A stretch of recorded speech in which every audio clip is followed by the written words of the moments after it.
Баршаңызға қайырлы күн достар, менің каналыма қош келдіңіздер. Бүгін сіздермен бірге өте дәмді, арасында осындай начинка қосылған, жұмсақ болып шығатын пончиктарды бірге әзірлейтін боламыз. Видеоны соңына дейін қарап, менімен бірге болыңыздар, және каналыма тіркелмеген болсаңыздар, тіркеліп қоюды ұмытпаңыздар. Ал ендеше бастаймыз. Ең әуелі құрғақ ыдысымызға жылы сүтімізді құйып аламыз. Оның үстіне жылы суымызды құямыз. Содан соң 3 ас қасықтың көмегімен қантымызды салып аламыз. Қантты салып болғаннан кейін үстіне 1 ас қасық ашытқы, яғни дрожжымызды салып, жақсылап қант пен ашытқыны араластырып аламыз. Бізде арасында реакция жүруі керек. Енді үстіне 1 жұмыртқаны саламыз және тұзымызды саламыз.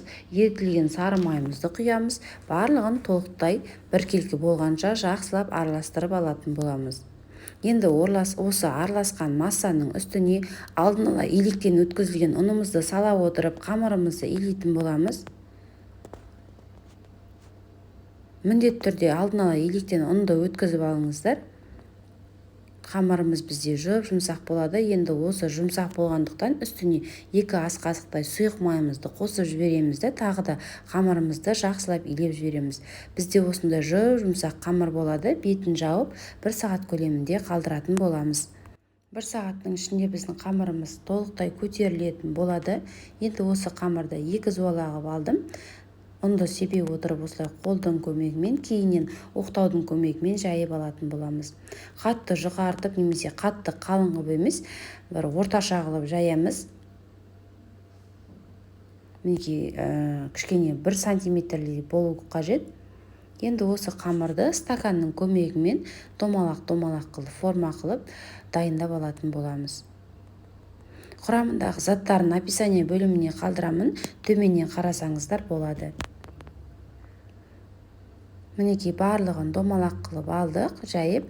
Енді осы жайылған қамырларды тақтайдың үстіне немесе бөлек ыдысқа салып, осылай барлығын қойып аламыз да, бетін жауып 10-15 минутқа қалдыратын боламыз.